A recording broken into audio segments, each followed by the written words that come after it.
குடியரசுத் தலைவர் திரௌபதி முர்மு ஒப்புதல் வழங்கியதால் ஆன்லைன் சூதாட்ட தடை மசோதா சட்டமானது. பணம் செலுத்தி விளையாடும் ரம்மி, போக்கர், பெட்டிங் உள்ளிட்ட ஆன்லைன் விளையாட்டுகளுக்கு தடை விதித்து மத்திய அரசு சட்டம் கொண்டு வந்தது. அதன்படி தடையை மீறி பணம் வைத்து விளையாடினால் 1 கோடி ரூபாய் வரை அபராதம், 3 ஆண்டுகள் சிறை தண்டனை விதிக்க வழிவகை செய்யப்பட்டுள்ளது. பிரதமர் மோடி அரசுமுறை பயணமாக இம்மாத இறுதியில் சீனா மற்றும் ஜப்பானுக்கு செல்கிறார். ஆகஸ்ட் 29 மற்றும் 30 ஆகிய தேதிகளில் ஜப்பானின் டோக்கியோவில் நடைபெறும் 15வது இந்திய ஜப்பான் வருடாந்திர உச்சி மாநாட்டில் மோடி பங்கேற்கிறார். தொடர்ந்து ஆகஸ்ட் 31 முதல் செப்டம்பர் 1ஆம் தேதி வரை சீனாவில் தங்கியிருக்கும் பிரதமர் ஷாங்காய் ஒத்துழைப்பு அமைப்பின் உச்சி மாநாட்டில் பங்கேற்கிறார். குற்றவாளிகள் மற்றும் ஊழல்வாதிகள் சிறையில் இருக்க வேண்டுமே தவிர ஆட்சி அதிகாரத்தில் இருக்கக்கூடாது என பிரதமர் மோடி தெரிவித்திருக்கிறார். கொல்கத்தாவில் நடைபெற்ற பொதுக்கூட்டத்தில் பேசிய பிரதமர், சிறைக்குள் இருந்து அரசை நடத்துபவர்கள் வெட்கமற்றவர்கள் என்றும், சிறையில் உள்ள திரிணாமுல் காங்கிரஸ் அமைச்சர் தனது பதவியை விட்டுக் கொடுக்க தயாராக இல்லை எனவும் சாடினார்.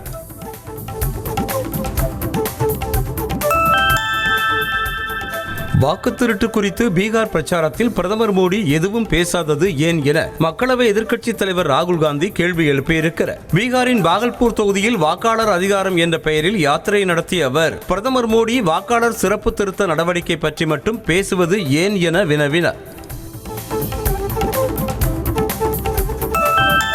56வது ஜிஎஸ்டி கவுன்சில் கூட்டம் செப்டம்பர் 3 மற்றும் 4ஆம் தேதிகளில் கூடுகிறது. மத்திய நிதி அமைச்சர் நிர்மலா சீதாராமன் தலைமையில் நடைபெற உள்ள இந்த கூட்டத்தில் 2 அடுக்கு வரி விதிப்புக்கு ஒப்புதல் அளிப்பது மற்றும் வரி விலக்கு தொடர்பாக முக்கிய முடிவுகள் எடுக்கப்பட வாய்ப்பிருப்பதாக கூறப்படுகிறது. பகல்காமில் பயங்கரவாத தாக்குதலில் கொல்லப்பட்ட கேரளாவைச் சேர்ந்த என் ராமச்சந்திரனின் குடும்பத்தினரை மத்திய உள்துறை அமைச்சர் அமித்ஷா சந்தித்தார். ராமச்சந்திரனின் மனைவி ஷீலா மற்றும் மகள் ஆரத்தி ஆர் மேனனை சந்தித்து அமித்ஷா நலம் விசாரித்தார். குடியரசுத் தலைவர் திரௌபதி முர்முவுடன் இந்திய விண்வெளி வீரர் சுபான்ஷு சுக்லா சந்தித்து பேசினார். சர்வதேச விண்வெளி நிலையம் சென்று வந்த அவர் தனது விண்வெளி பயணத்தின் அனுபவங்களை குடியரசுத் தலைவர் முர்முவுடன் பகிர்ந்து கொண்டார். குடியரசு துணைத் தலைவர் தேர்தலில் மொத்தம் 68 வேட்புமனுக்கள் தாக்கல் செய்யப்பட்ட நிலையில் என்டிஏ மற்றும் இந்தியா கூட்டணி கட்சி வேட்பாளர்களின் வேட்புமனுக்கள் மட்டுமே ஏற்றுக்கொள்ளப்பட்டன. இந்த தேர்தலில் போட்டியிட விரும்பி 46 பேர் சார்பில் 68 வேட்புமனுக்கள் தாக்கல் செய்யப்பட்டன. அதில் 44 பேர் சார்பில் தாக்கல் செய்யப்பட்ட 66 வேட்புமனுக்கள் நிராகரிக்கப்பட்டது.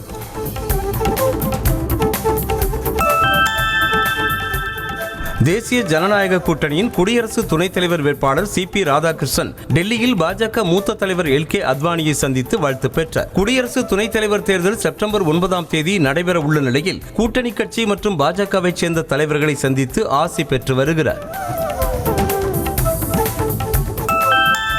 தேசிய ஜனநாயக கூட்டணியின் குடியரசு துணைத் தலைவர் வேட்பாளராக சிபி ராதாகிருஷ்ணன் தேர்ந்தெடுக்கப்பட்டதில் மிகவும் மகிழ்ச்சி என்றும், அவரை பொருத்தமான வேட்பாளர் எனவும் ஆந்திர முதல்வர் சந்திரபாபு நாயுடு தெரிவித்துள்ளார். தெலுங்கு பெருமை போன்ற விஷயங்களை வைத்து தங்களை பிரிக்க முடியாது என்ற அவர், தாங்கள் ஒன்றாக இருப்பதாகவும் சிபி ராதாகிருஷ்ணனை ஆதரிப்பதில் மிகவும் மகிழ்ச்சி என்றும் தெரிவித்தார். தமிழ்நாட்டில் இன்று 8 மாவட்டங்களில் கனமழை பெய்யக்கூடும் என வானிலை ஆய்வு மையம் அறிவித்திருக்கிறது. மயிலாடுதுறை, நாகை, திருவாரூர், கடலூர், தஞ்சாவூர், புதுக்கோட்டை, சிவகங்கை, ராமநாதபுரத்தில் கனமழைக்கு வாய்ப்பிருப்பதாக தெரிவிக்கப்பட்டுள்ளது.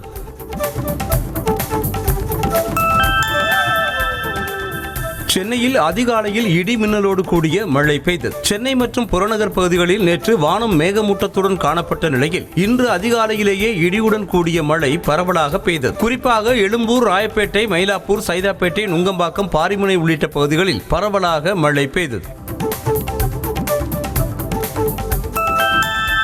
இந்தியாவில் இதுவரை இல்லாத அளவில் சிறுபான்மையினருக்கு நெருக்கடி அதிகரித்திருப்பதாக கவலை தெரிவித்திருக்கும் முதலமைச்சர் மு.க. ஸ்டாலின், மத நல்லிணக்கத்தை கெடுக்க நினைக்கும் சக்திகளின் கொட்டம் நீண்ட நாள் நீடிக்காது என திட்டவட்டமாக தெரிவித்திருக்கிறார். மேலும் சாதி மத பிரிவினை பார்க்காமல் எல்லோரையும் சமமாக நடத்தக்கூடிய பண்புகளை மாணவர்கள் வளர்த்துக் கொள்ள வேண்டும் என்றார்.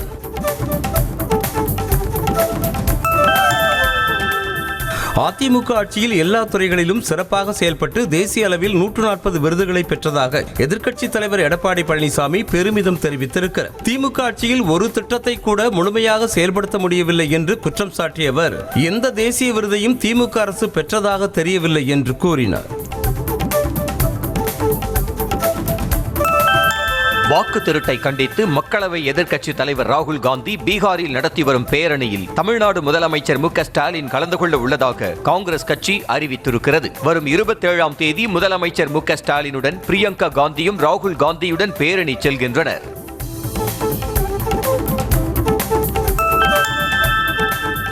ராகுல் காந்தி பிரதமராகவோ உதயநிதி ஸ்டாலின் முதலமைச்சராகவோ முடியாது என மத்திய அமைச்சர் அமித்ஷா தெரிவித்திருக்கிறார். நெல்லையில் நடந்த பாஜக பூத் கமிட்டி பொறுப்பாளர்கள் மாநாட்டில் பேசிய அவர் வரும் 2026 சட்டமன்ற தேர்தலில் திமுகவை வேரோடு பிடுங்கி எறிய வேண்டும் என ஆவேசமாக பேசினார். உதயநிதியை பார்த்து அமித்ஷாவுக்கு பயம் வந்துவிட்டதாக திமுக எம்பி ஆர் ராசா அமித்ஷாவுக்கு பதிலடி கொடுத்திருக்கிறார். இது தொடர்பாக அறிக்கை வெளியிட்டிருக்கும் அவர் அமித்ஷாவின் மிரட்டல் உருட்டல்களுக்கெல்லாம் அஞ்சி நடுங்க இது தொடை நடுங்கி பழனிசாமி ஆட்சி அல்ல என்றும் இந்தியாவில் இருந்தே வேரோடு பிடுங்கி எறியப்பட வேண்டிய நச்சு செடி பாசிச பாஜக எனவும் காட்டமாக கூறியிருக்கிறார். ராகுல் காந்தி ஒருபோதும் பிரதமராக முடியாது என மத்திய அமைச்சர் அமித்ஷா கூறியதற்கு தமிழ்நாடு காங்கிரஸ் தலைவர் செல்வ பெருந்தகை கண்டனம் தெரிவித்திருக்கிறார். அமித்ஷாவின் கருத்து மக்களின் விருப்பத்தையும் ஜனநாயகத்தின் அடிப்படையையும் அவமதிக்கும் வகையில் உள்ளதாக குற்றம் சாட்டிய அவர் ஜனநாயக நாட்டில் யார் பிரதமராக வேண்டும் என தீர்மானிப்பது மக்களின் வாக்குகள்தான் என்று கூறினார்.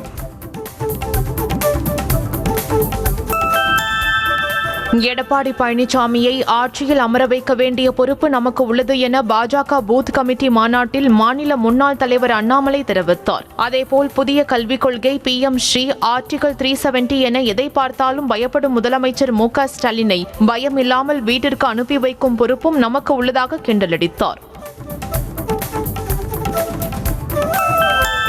வரும் 30ஆம் தேதி அதிமுக மாவட்ட செயலாளர்கள் கூட்டம் நடைபெறும் என அறிவிக்கப்பட்டுள்ளது. இது தொடர்பாக வெளியிடப்பட்டிருக்கும் அறிக்கையில் சென்னை ராயப்பேட்டையில் உள்ள எம்ஜிஆர் மாளிகையில் வரும் 30ஆம் தேதி காலை 10:30 மணிக்கு இந்த கூட்டம் நடைபெறும் என்றும் அனைத்து மாவட்ட செயலாளர்களும் பங்கேற்க வேண்டும் எனவும் அறிவுறுத்தப்பட்டிருக்கிறது.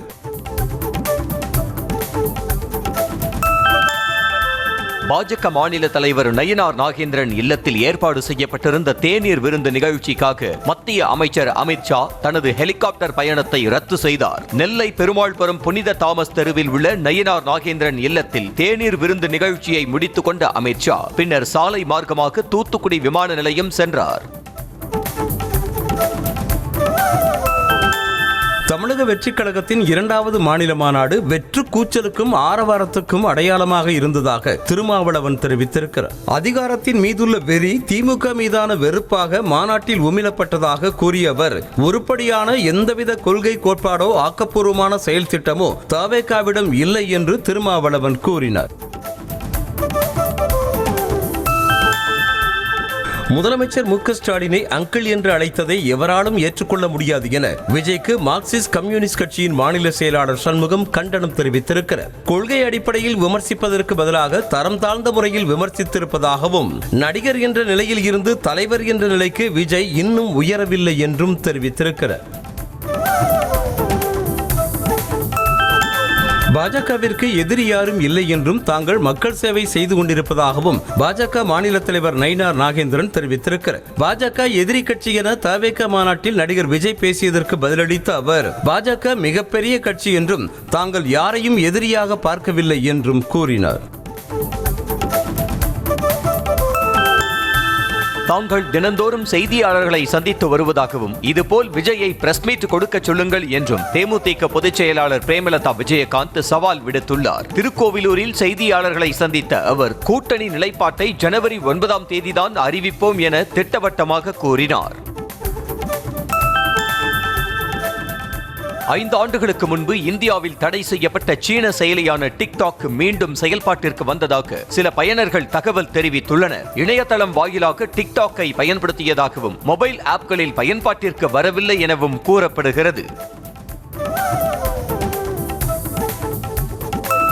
இந்தியாவில் சீன செயலியான டிக்டாக் முடக்க நிலையிலேயே இருப்பதாக மத்திய அரசு வட்டாரங்கள் தகவல் தெரிவித்திருக்கின்றன. டிக்டாக் மீதான தடை நீக்கப்பட்டதாக வெளியான தகவலுக்கு மறுப்பு தெரிவித்துள்ள அதிகாரிகள் டிக்டாக்கிற்கு மட்டும் எந்த விதிவிலக்கும் வழங்கவில்லை என கூறப்படுகிறது. தெருநாய்கள் தொடர்பான உச்சநீதிமன்றத்தின் திருத்தப்பட்ட வழிகாட்டுதல்களை விலங்கு உரிமை ஆர்வலர்கள் வரவேற்றனர். தெருநாய்களுக்கு கருத்தடை செய்து தடுப்பூசி செலுத்தி அதே பகுதியில் மீண்டும் விடுவது உட்பட பல்வேறு உத்தரவுகளை உச்சநீதிமன்றம் பிறப்பித்துள்ளது. மேலும் நகராட்சிகளில் தெருநாய்களுக்கு உணவளிக்கும் இடங்களை அமைக்க வேண்டும் என்றும் தெரிவித்துள்ளது.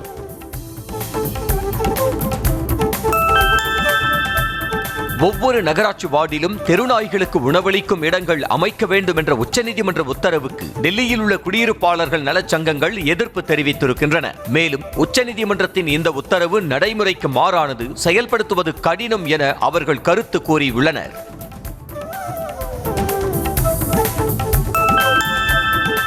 மக்கள் குறைதீர் முகாமில் நடைபெற்ற தாக்குதலுக்கு பிறகு முதன்முறையாக டெல்லி முதல்வர் ரேகா குப்தா பங்கேற்ற நிகழ்ச்சியிலும் குழப்பம் ஏற்பட்டது. டெல்லி காந்தி நகரில் நடைபெற்ற நிகழ்வில் ஆடை மொத்த விற்பனை வியாபாரிகளுடன் ஏற்பட்ட வாக்குவாதத்திற்கு பிறகு ஒருவர் திடீரென கோஷமிட்ட நிலையில் அவரை போலீசார் உடனடியாக அப்புறப்படுத்தினர். காங்கிரஸ் எம்எல்ஏ ராகுல் மம் கூட்டத்தில் தன்னை பாலியல் ரீதியாக துன்புறுத்தியதாகவும் அவரது இச்சைக்கு அடிபணியுமாறு வற்புறுத்தியதாகவும் கேரள திருநங்கை ஆர்வலர் அவந்திகா விஷ்ணு என்பவர் குற்றம் சாட்டியுள்ளது பரபரப்பை ஏற்படுத்தியது. ஏற்கனவே நடிகை ஒருவரின் பாலியல் புகாரை தொடர்ந்து திருநங்கை ஒருவரும் பாலியல் புகார் அளித்துள்ளார். சர்வதேச விண்வெளி தினத்தையொட்டி இந்தியா கட்டமைக்கும் விண்வெளி நிலையத்தின் மாதிரியை இஸ்ரோ வெளியிட்டது. இந்தியா 2035ஆம் ஆண்டுக்குள் தனக்கென சொந்தமாக விண்வெளி நிலையத்தை கட்டமைக்க உள்ளது. இந்த விண்வெளி நிலையத்திற்கு பாரதிய அந்தரிக்ஷ் நிலையம் என பெயரிடப்பட்டுள்ளது. இதன் மூலம் சுற்றுப்பாதை ஆய்வகங்களை இயக்கும் நாடுகளின் பிரத்யேக குழுவில் இந்தியா இணைய உள்ளது.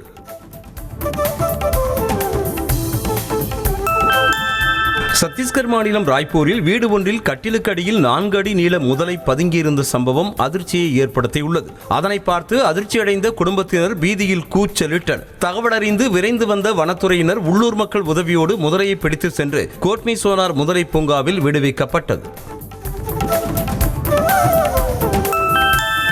மும்பையில் கனமழை மற்றும் வெள்ள பாதிப்புக்கு பின்னர் சாலைகள் கடுமையாக சேதமடைந்திருப்பது தொடர்பான ட்ரோன் வீடியோ சமூக வலைதளங்களில் கவனம் ஈர்த்து வருகிறது. மும்பை கோவா நெடுஞ்சாலையில் சிப்லன் எனும் பகுதியில் அமைந்துள்ள வசிஷ்டி மேம்பால பகுதியில் மழை வெள்ளத்துக்கு பின்னர் சாலை கடுமையாக சேதமடைந்து குண்டும் குழியுமாக மாறியிருக்கிறது.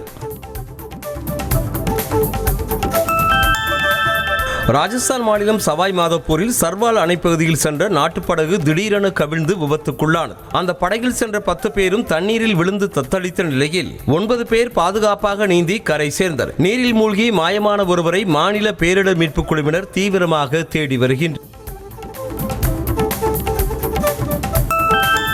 தெலங்கானா மாநிலம் ஹைதராபாத்தில் 10 வயது சிறுமியை கத்தியால் 21 முறை குத்தி கொலை செய்த 14 வயது சிறுவனை காவல்துறையினர் கைது செய்தனர். சிறுமி வீட்டில் உள்ள கிரிக்கெட் பேட்டை திருடுவதற்காக யாரும் இல்லாத நேரத்தில் சிறுவன் உள்ளே நுழைந்திருக்கிறான். இதனை சிறுமி பார்த்ததால் சிறுவன் மறைத்து வைத்திருந்த கத்தியை கொண்டு அவரை குத்தி கொண்டிருக்கிறான்.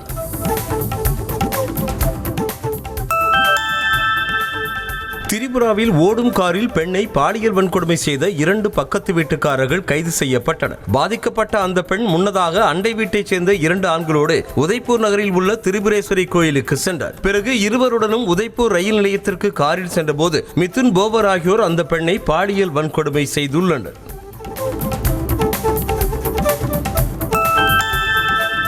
இந்தியாவில் சட்டவிரோதமாக வசிக்கும் ரோஹிங்கியாக்கள், வங்கதேச நாட்டினர், நேபாளிகள் மற்றும் பிற வெளிநாட்டினருக்கு போலி ஆதார் அட்டைகள் மற்றும் பிற தேசிய அடையாள ஆவணங்களை தயாரிப்பதில் ஈடுபட்டிருந்த கும்பல் கைது செய்யப்பட்டனர். உத்தரப்பிரதேச மாநிலம் லக்னோவில் சட்டவிரோத செயல்களில் ஈடுபட்டிருந்தவர்களை பயங்கரவாத எதிர்ப்பு படையினர் கைது செய்தனர்.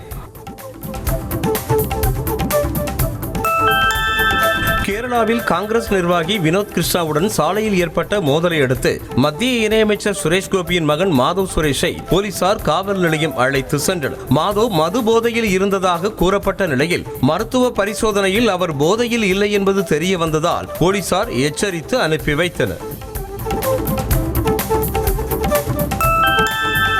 தெலங்கானாவை போன்று தமிழ்நாட்டிலும் போக்குவரத்து தொழிலாளர்களை அரசு ஊழியர்களாக்க வேண்டும் என பாஜக மூத்த தலைவர் தமிழிசை சவுந்தரராஜன் கோரிக்கை விடுத்திருக்கிறார். சென்னை விமான நிலையத்தில் பேட்டியளித்த அவர், மாநகராட்சி நிர்வாகம் தூய்மையை பேணுவதில்லை என்றும் நாய் மாடுகளை கட்டுப்படுத்துவதில்லை என்றும் சாடினார்.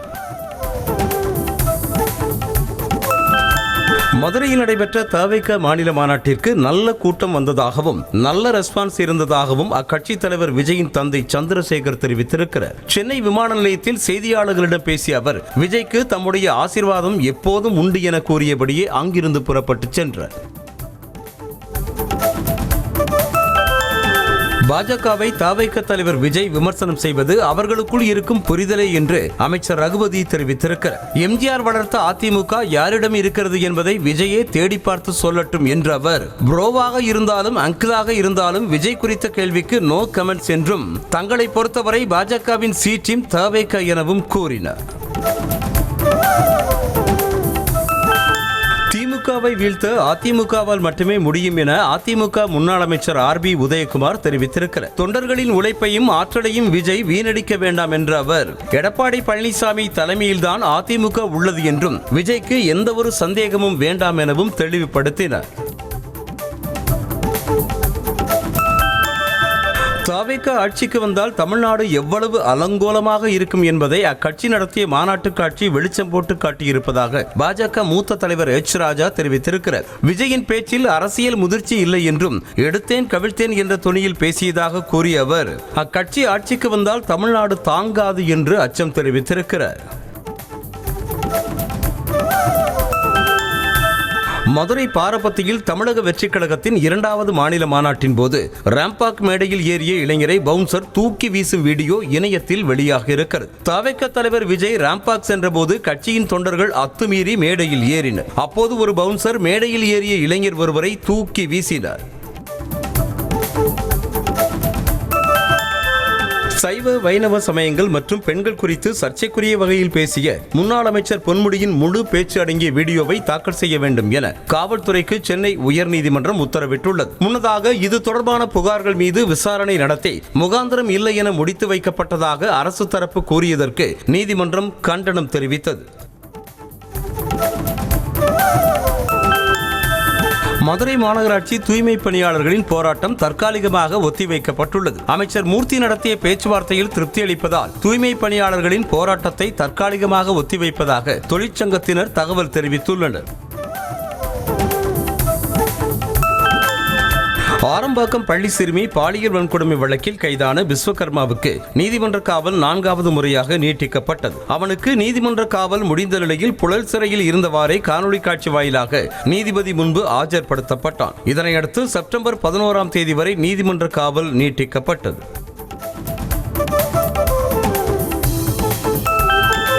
அரியலூர் மாவட்டம் ஜெயங்கொண்டத்தில் இஸ்லாமியர்களின் பயன்பாட்டில் உள்ள மயானத்தின் ஆக்கிரமிப்பை அகற்றக் கோரி நகராட்சி ஆணையர் வாகனத்தின் முன்பாக படுத்து இஸ்லாமியர்கள் போராட்டத்தில் ஈடுபட்டதால் பரபரப்பு ஏற்பட்டது. ஜமாத்திற்கு சொந்தமான மயான இடத்தை சிலர் ஆக்கிரமித்துள்ளதாக கூறி இஸ்லாமியர்கள் 100க்கும் மேற்பட்டோர் காத்திருப்பு போராட்டத்தில் ஈடுபட்டனர். திண்டுக்கல் மாவட்டம் கொடைக்கானல் அருகே மனைவியின் திருமணத்தை மீறிய உறவால் அவமானம் ஏற்பட்டதாக இளைஞர் ஆடியோ வெளியிட்டு தூக்கிட்டு தற்கொலை செய்து கொண்ட சம்பவம் அதிர்ச்சியை ஏற்படுத்தி இருக்கிறது. செல்லப்புரம் பகுதியைச் சேர்ந்த பாபு தனது மனைவி ரியல் எஸ்டேட் அதிபரின் மகனோடு உறவில் இருந்ததை அறிந்து உயிரை மாய்த்துக் கொண்டார். திருவள்ளூர் மாவட்டம் திருத்தணியில் கனமழை கொட்டி தீர்த்ததில் சாலையில் வெள்ளப்பெருக்கு ஏற்பட்டது. காலை முதலே வெயிலின் தாக்கம் அதிகரித்தே காணப்பட்ட நிலையில் மாலை நேரத்தில் மழை கொட்டத் தொடங்கியது. சுமார் 1 மணி நேரத்திற்கு மேலாக பெய்த மழையால் தாழ்வான பகுதிகளிலும் ரயில்வே சுரங்கப்பாதையிலும் மழை நீர் தேங்கியது. சென்னை ஐயப்பன் தாங்கலில் மழைநீர் வடிகால்வாய் கட்டுவதற்கு எதிர்ப்பு தெரிவித்து ஆதரவற்றோர் இல்லத்தைச் சேர்ந்த முதியவர்கள் சாலை மறியலில் ஈடுபட்டனர். மழைநீர் வடிகால்வாய் அமைக்க ஒப்பந்தம் செய்யப்பட்டு பணி தொடங்கப்பட்ட நிலையில் ஆதரவற்றோர் இல்லத்தைச் சேர்ந்தவர்கள் தடுப்பதாக பொதுமக்கள் குற்றம் சாட்டினர். மதுரையில் நடைபெற்ற தமிழக வெற்றிக் கழக மாநாட்டிற்கு ஒரே பைக்கில் சென்ற இளம்பெண்கள் 3 பேர் கூச்சலிட்டபடி சாலையில் வலம் வந்து அட்ராசிட்டியில் ஈடுபட்ட வீடியோ வெளியாகியுள்ளது. போக்குவரத்து விதிகளை மீறி ஹெல்மெட் அணியாமல் சென்றதோடு பிற வாகன ஓட்டிகளை அச்சுறுத்தும் வகையில் இளம்பெண்கள் வாகனத்தை ஓட்டி சென்றனர்.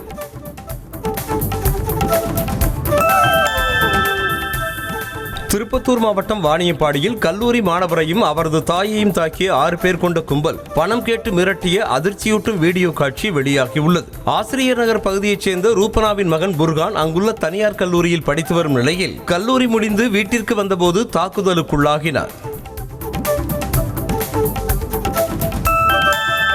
கரூரில் குற்ற சம்பவங்களை தடுப்பதற்கும் வாகன விதிமுறைகளை பின்பற்றுவதற்கும் மாவட்ட காவல் கண்காணிப்பாளர் ஏற்பாட்டில் சுழற்சி முறையில் வாகன தணிக்கை செய்ய காவல்துறை சார்பில் சிறப்பு வீடியோ வெளியிடப்பட்டுள்ளது. ஒளிரும் மின் விளக்குகளோடு கூடிய பேரிகார்டுகளை கொண்டு சிறப்பு வீடியோ உருவாக்கப்பட்டதை கரூர் காவல் கண்காணிப்பாளர் பார்வையிட்டார். சென்னை எழும்பூர் ரயில்வே பாதுகாப்பு படை அலுவலகத்தில் திருநங்கைகளுக்கான விழிப்புணர்வு நிகழ்ச்சி நடைபெற்றது. பொதுமக்களிடம் மரியாதையுடனும் அக்கறையுடனும் நடந்து கொள்ள வேண்டும் என்றும் பயணிகளிடம் கட்டாயமாக பணம் கேட்பது தடை செய்யப்பட்டுள்ளது என்றும் மீறினால் நடவடிக்கை எடுக்கப்படும் எனவும் அறிவுறுத்தப்பட்டது.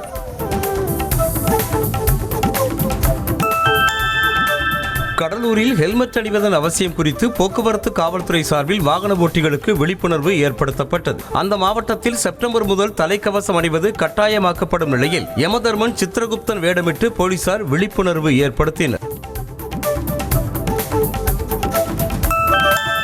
சென்னை வளசரவாக்கத்தில் தடை செய்யப்பட்ட வலி நிவாரணி மாத்திரைகளை விற்பனை செய்த நபரை கைது செய்த போலீசார் 1700 மாத்திரைகளை பறிமுதல் செய்தனர். ஆற்காடு சாலையில் சந்தேகத்திற்கிடமாக நின்று கொண்டிருந்த தமிழரசனிடம் விசாரணை மேற்கொண்ட போது அவரிடம் மாத்திரைகள் இருப்பது தெரிய வந்தது. தூத்துக்குடி மாவட்டம் கோவில்பட்டி அருகே இருசக்கர வாகன பழுது நீக்கும் கடையில் திடீரென ஏற்பட்ட தீ விபத்தில் 2 பைக்குகள் முற்றிலும் எரிந்து சேதமடைந்தன. தகவல் அறிந்து சம்பவ இடத்திற்கு சென்ற தீயணைப்பு வீரர்கள் தீயை அணைத்தனர். மேலும் தீ விபத்திற்கான காரணம் குறித்து விசாரணை மேற்கொண்டு வருகின்றனர். செங்கற்பட்டு மாவட்டம் மதுராந்தகம் சட்டமன்ற தொகுதியில் சுற்றுப்பயணம் மேற்கொண்ட இபிஎஸ் மக்களோடு உரையாற்றிக் கொண்டிருந்த போதே பலரும் சாறை சாறையாக கலைந்து சென்ற சம்பவம் அதிர்ச்சியை ஏற்படுத்தியது. நீண்ட நேரம் நின்று கொண்டே இருப்பதாக சொல்லிவிட்டு சிலரும் வெகு தூரத்தில் இருந்து வந்ததால் விரைந்து வீட்டுக்கு செல்ல வேண்டும் என சிலரும் காரணம் கூறினர். திண்டுக்கல் அருகே மனைவியை கொலை செய்த வழக்கில் கணவருக்கு ஆயுள் தண்டனை விதித்து நீதிமன்றம் தீர்ப்பளித்துள்ளது. சித்தையன்கோட்டையைச் சேர்ந்த ரசூல் மைதீன் மனைவி முகமது உசிமாவை கத்தியால் குத்தி கொலை செய்ததாக கடந்த 2020ஆம் ஆண்டு கைது செய்யப்பட்டார். வழக்கை விசாரித்து வந்த மகளிர் நீதிமன்றம் ரசூல் மைதீனை குற்றவாளி என அறிவித்தது. திண்டுக்கல் மாவட்டம் ஒட்டன்சத்திரம் காய்கறி சந்தையில் வெளிமாநில வியாபாரிகளின் வருகையால் தக்காளி விலை 2 மடங்கு உயர்ந்து விற்பனையாகி வருகிறது. கடந்த வாரங்களில் 15 கிலோ எடை கொண்ட ஒரு பெட்டி தக்காளி 300 முதல் 450 ரூபாய் வரை விற்பனையான நிலையில் தற்போது 650 ரூபாய் வரை விற்பனையாவதால் விவசாயிகள் மகிழ்ச்சி அடைந்துள்ளனர். தருமபுரி மாவட்டத்தில் ஒருங்கிணைந்த புலி வணிக மையம் அமைக்கப்படும் என அறிவித்த தமிழ்நாடு முதல்வருக்கு மாவட்ட புலி வணிகர்கள் சங்கம் சார்பில் நன்றி தெரிவிக்கப்பட்டது. தருமபுரியில் புலி விவசாயிகளின் நீண்ட நாள் கோரிக்கையை ஏற்று 11 கோடியே 30 லட்சம் ரூபாய் மதிப்பீட்டில் ஒருங்கிணைந்த புலி வணிக மையம் அமைக்கப்படும் என முதலமைச்சர் மு.க. ஸ்டாலின் அறிவித்தார். தலைமைச் செயலகத்தில் அரசு வேலை வாங்கித் தருவதாக கூறி போலி நியமன ஆணைகளை வழங்கி 48,50,000 ரூபாய் வரை பணம் பெற்று மோசடி செய்ததாக இருவரை ஈரோடு மாவட்ட குற்றப்பிரிவு போலீசார் கைது செய்தனர். கோபியைச் சேர்ந்த செந்தில்குமார் மற்றும் பிரபு, நஞ்சகவுண்டன் பாளையத்தைச் சேர்ந்த பூபேஷ் என்பவரிடம் அரசு முத்திரைகள் கொண்ட போலி நியமன ஆணைகளை வழங்கி ஏமாற்றியுள்ளனர். ஈரோடு மாவட்டம் அம்மாப்பேட்டை அருகே 9 அடி நீளம் கொண்ட மலைப்பாம்பை இளைஞர்கள் பிடித்து வனத்துறையிடம் ஒப்படைத்தனர். ஊமாரெட்டியூர் பகுதியில் மணி என்பவரது தோட்டத்தில் இருந்த மலைப்பாம்பை அக்கம் பக்கத்தைச் சேர்ந்த இளைஞர்கள் லாவகமாக பிடித்தனர். கள்ளக்குறிச்சி மாவட்டம் திருக்கோவிலூர் அருகே பேரணியாக சென்ற பள்ளி மாணவ மாணவிகள் நீர்நிலை பகுதிகளில் பனை விதைகளை நட்டு வைத்தனர். அத்திப்பாக்கம் கிராமத்தில் உள்ள புனித ஆரோக்கிய அன்னை உயர்நிலைப் பள்ளி சார்பாக 5000 பனை விதைகளை நடும் நிகழ்ச்சி நடைபெற்றது. காஞ்சிபுரம் மாவட்டம் சீட்டனஞ்சேரியில் உங்களுடன் ஸ்டாலின் திட்ட முகாம் அரசு பள்ளிகளில் நடத்தப்பட்டதால் மாணவர்களின் படிப்புக்கு இடையூறு ஏற்பட்டுள்ளதாக புகார் எழுந்திருக்கிறது. இதுபோன்ற முகாம்களை பள்ளி விடுமுறை நாட்களில் நடத்த வேண்டும் என பொதுமக்கள் கோரிக்கை விடுத்துள்ளனர். கிருஷ்ணகிரி மாவட்டம் காவேரிப்பட்டினம் அருகே திருமணத்தை மீறிய உறவை கைவிட்ட ஆத்திரத்தில் பெண் ஒருவரையும் அவரது இரு மகன்களையும் முதியவர் தாக்கிய சம்பவம் அதிர்ச்சியை ஏற்படுத்தியுள்ளது. இளவன்கொட்டாய் பகுதியைச் சேர்ந்த மாது வேடி என்ற நபரோடு திருமணத்தை மீறிய உறவில் இருந்து வந்த நிலையில் மாது மனம் திருந்தி உறவில் இருந்து வெளியேறியதால் வேடி தாக்குதல் நடத்தியிருக்கிறார்.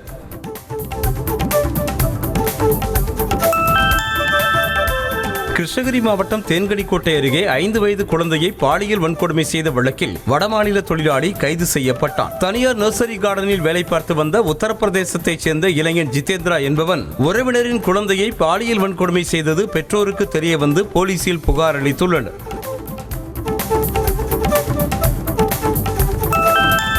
பெரம்பலூர் மாவட்டம் குன்னம் அருகே ஒரே நாளில் 7 பேரை நாய் கடித்த சம்பவம் அதிர்ச்சியை ஏற்படுத்தி உள்ளது. லப்பை குடிக்காடு பகுதியில் சுற்றித் திரியும் நாய்கள் தொடர்ந்து பொதுமக்களை அச்சுறுத்தி வரும் நிலையில் சிறுவன் ஒருவனை நாய் கடிக்கும் சிசிடிவி காட்சி வெளியாகியுள்ளது. சிவகங்கை மாவட்டம் சிங்கம்புணரியில் கண்களை கவரும் வகையில் வண்ண வண்ண விநாயகர் சிலைகள் தயார் நிலையில் உள்ளன. நாடு முழுவதும் விநாயகர் சதுர்த்தி வரும் 27ஆம் தேதி கொண்டாடப்பட உள்ளது. இதற்காக சிற்பக்கலைஞர்கள் விதவிதமான விநாயகர் சிலைகளை தயாரித்து வரும் நிலையில் பக்தர்களும் ஆர்வத்தோடு அதனை வாங்கி செல்கின்றனர்.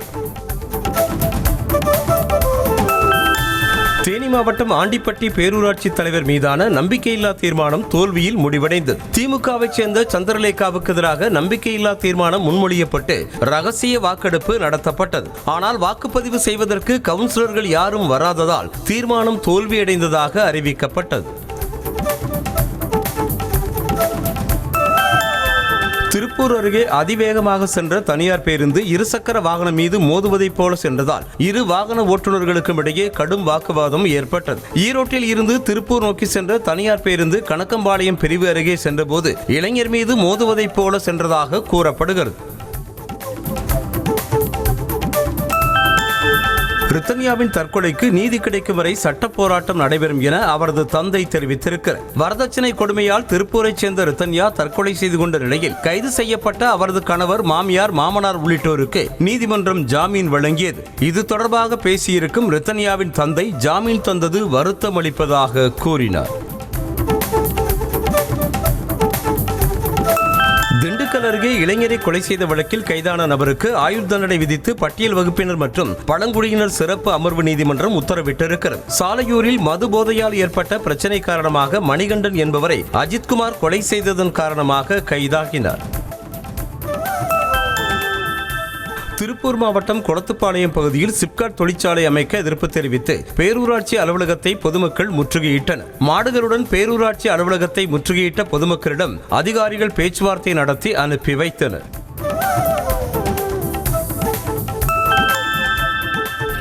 இந்திய மாணவர் சங்கத்தின் 27வது மாநில மாநாடு பேரணி திருப்பூரில் நடைபெற்றது. ராயபுரம் ரவுண்டானா பகுதியில் இருந்து ஸ்ரீ சக்தி திரையரங்கம் வரை நடைபெற்ற பேரணியில் பல்வேறு மாவட்டங்களைச் சேர்ந்த 1000க்கும் மேற்பட்ட மாணாக்கர்கள் கலந்து கொண்டனர். தேசிய கல்விக் கொள்கை, நீட், கியூட் தேர்வு உள்ளிட்டவற்றை ரத்து செய்ய மாணவர் அமைப்பு கோரிக்கை விடுத்தது.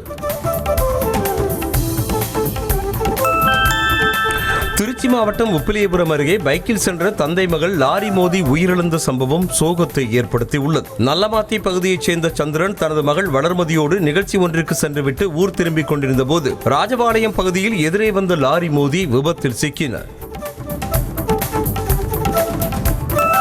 தூத்துக்குடி மாவட்டம் எட்டயபுரத்தில் ஆட்டோ டிரைவரை தாக்கிய ரேஷன் அரிசி கடத்தல் கும்பலை போலீசார் தேடி வருகின்றனர். புலிமால் தெருவைச் சேர்ந்த ஆட்டோ டிரைவர் ஸ்ரீராம் ஆட்டோவை இயக்கி சென்றபோது அதிவேகமாக வந்த மினி லோடு ஆட்டோவை வழிமறித்து தட்டி கேட்டுள்ளார். அப்போது மினி லோடு ஆட்டோவில் வந்தவர்கள் ஸ்ரீராமை தாக்கிவிட்டு சென்றிருக்கின்றனர். திருவண்ணாமலை அண்ணாமலையார் கோவிலுக்கு வாகனங்களில் வரும் பக்தர்களிடம் பார்க்கிங் கட்டணம் வசூல் செய்யும் பணியில் மாநகராட்சி ஊழியர்கள் என்ற பெயரில் சிலர் ஈடுபட்டு வருவதாக புகார் எழுந்துள்ளது. குறிப்பாக வாகனம் நிறுத்துமிடத்திற்கு டெண்டர் எடுத்தவர்கள் கார் பார்க்கிங் செய்யும் பக்தர்களிடம் புரோக்கர்கள் மூலம் கட்டணம் வசூலிப்பதாக கூறப்படுகிறது. இந்தியா மீதான கூடுதல் வரி விதிப்பை கண்டித்த அமெரிக்க அதிபர் டிரம்பின் முன்னாள் ஆலோசகர் ஜான் போர்டன் வீட்டில் FBI புலனாய்வு அதிகாரிகள் சோதனை நடத்தினர். ஜான் போர்டன் இல்லத்தில் ஏராளமான ஆவணங்கள் பறிமுதல் செய்யப்பட்டதாக அசோசியேட்டட் பிரஸ் செய்தி நிறுவனம் செய்தி வெளியிட்டிருக்கிறது. வங்கதேசத்தில் பதவி நீக்கம் செய்யப்பட்ட முன்னாள் பிரதமர் ஷேக் ஹசீனாவின் அறிக்கைகளை வெளியிடவோ விளம்பரப்படுத்தவோ கூடாது என ஊடகங்களுக்கு அந்நாட்டின் இடைக்கால அரசு உத்தரவிட்டிருக்கிறது. வங்கதேசத்தில் அடுத்த ஆண்டு பிப்ரவரி மாதம் பொதுத் தேர்தல் நடத்தப்பட உள்ளதால் பாதுகாப்பு காரணங்களால் இந்த நடவடிக்கை மேற்கொள்ளப்பட்டுள்ளது.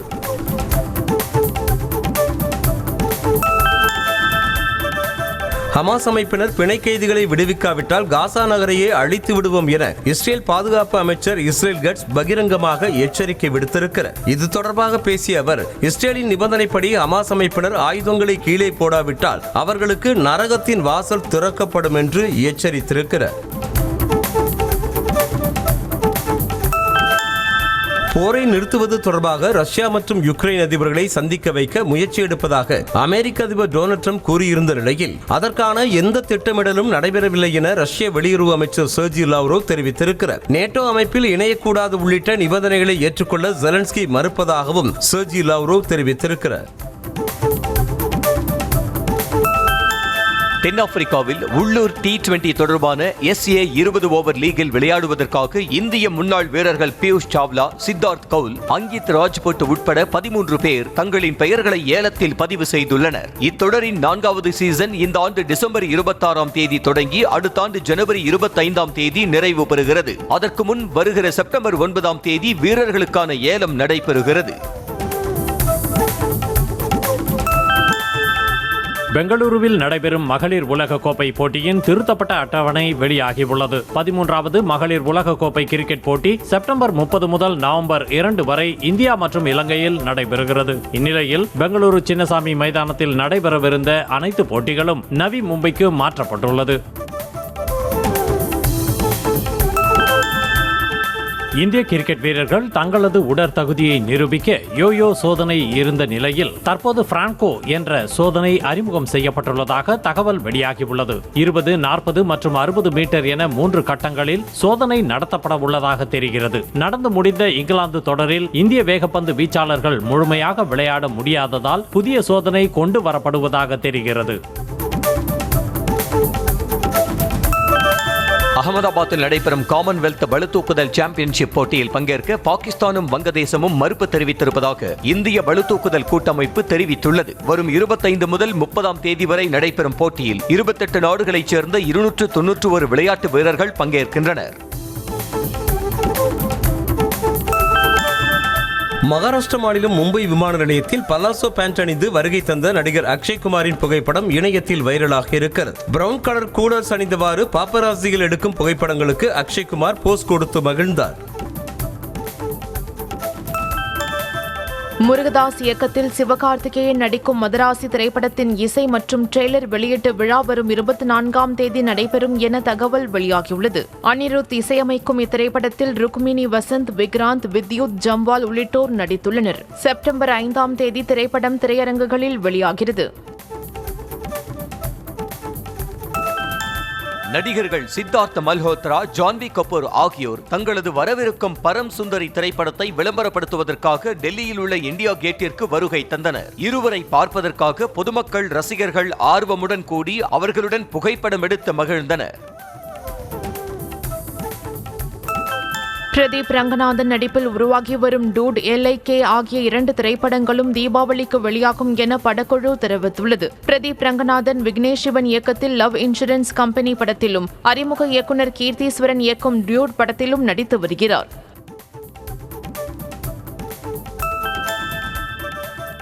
சுமார் 10 வருடங்களுக்கு பிறகு நடிகர் விஷாலுடன் நடிகை அஞ்சலி இணைந்து நடிக்கவிருக்கிறார். ஈட்டி பட இயக்குனர் ரவி அரசு இயக்கத்தில் நடிகர் விஷாலின் 35வது படத்தில் நடிகை அஞ்சலி இணைந்துள்ளார். இப்படத்தில் துஷாரா விஜயன் கதாநாயகியாக நடிக்கும் நிலையில் அஞ்சலியின் கதாபாத்திரம் என்னவாக இருக்கும் என்பதை அறிய ரசிகர்கள் ஆவலாகி இருக்கின்றனர். பிரதீப் ரங்கநாதன் நடிப்பில் உருவாகியுள்ள டியூட் திரைப்படத்தின் முதல் பாடல் வரும் 28ஆம் தேதி வெளியாகும் என படக்குழு போஸ்டர் வெளியிட்டு அறிவித்துள்ளது. அறிமுக இயக்குனர் கீர்த்தீஸ்வரன் இயக்கியுள்ள டியூட் படத்தில் நாயகியாக மமிதா பைஜு நடித்துள்ளார். இப்படம் வரும் தீபாவளியை முன்னிட்டு வெளியாகிறது.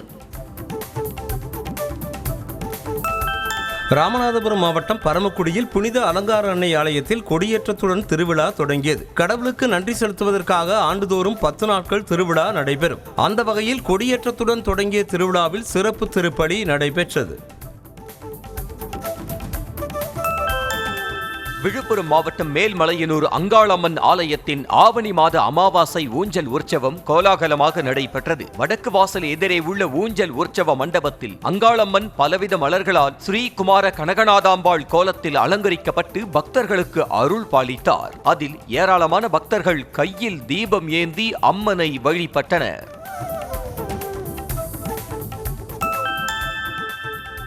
வேலூர் மாவட்டம் குடியாத்தம் நெல்லூர்பேட்டை பகுதியில் உள்ள ஸ்ரீதேவி மாசுபட அம்மன் ஆலயத்தில் 6ஆம் வெள்ளிக்கிழமையை முன்னிட்டு 1008 பால்குடம் ஊர்வலம் வெகு விமரிசையாக நடைபெற்றது. அதனைத் தொடர்ந்து பக்தர்கள் தீச்சட்டி ஏந்தி வர அம்மன் கரகம் மற்றும் உற்சவர் ஊர்வலமும் நடைபெற்றது. பின்னர் ஆலயத்தின் முன்பு தீ குண்டத்தில் பக்தர்கள் தீ மிதித்து நேர்த்தி கடன் செலுத்தினர். சிவகங்கை மாவட்டம் கண்டரமாணிக்கத்தில் உள்ள நடுவாற்று மருதம் பிள்ளையார் கோவிலில் சதுர்த்தி விழாவை ஒட்டி திருவிளக்கு பூசை நடைபெற்றது. அதில் நூற்றுக்கணக்கான பெண்கள் கலந்து கொண்டு வழிபாடு நடத்தினர். முன்னதாக அம்மனுக்கும் விநாயகருக்கும் சிறப்பு அலங்காரமும் மற்றும் தீபாராதனை நிகழ்ச்சியும் நடைபெற்றது. பெரும்பாலான ஆண்ட்ராய்டு ஸ்மார்ட் போன்களில் காலர் இன்டர்ஃபேஸ் என்று சொல்லப்படும் அழைப்புகளுக்காக முகப்பு பக்கம் மாற்றப்பட்டதை நெட்டிசன்கள் கலாய்த்து வருகின்றன. முதலில் அழைப்புகள் வந்தால் ஏற்பதற்கு மேலே ஸ்வைப் செய்யும் முறை இருந்த நிலையில் தற்போது பக்கவாட்டில் ஸ்வைப் செய்வது போன்று மாறி இருக்கிறது. இந்த ஆண்டு இந்தியாவில் புதிய 125cc பைக் அறிமுகம் செய்ய பஜாஜ் நிறுவனம் திட்டமிட்டு வருவதாக தகவல் வெளியாகியுள்ளது. இந்த பைக் பல்சர் பிராண்டின் கீழ் அறிமுகம் செய்யப்படுகிறது. அதாவது பல்சர் 125 மற்றும் NS 125 மாடல்களின் இடைப்பட்ட விலையில் இந்த பைக்கை அறிமுகம் செய்ய உள்ளதாக தெரிகிறது.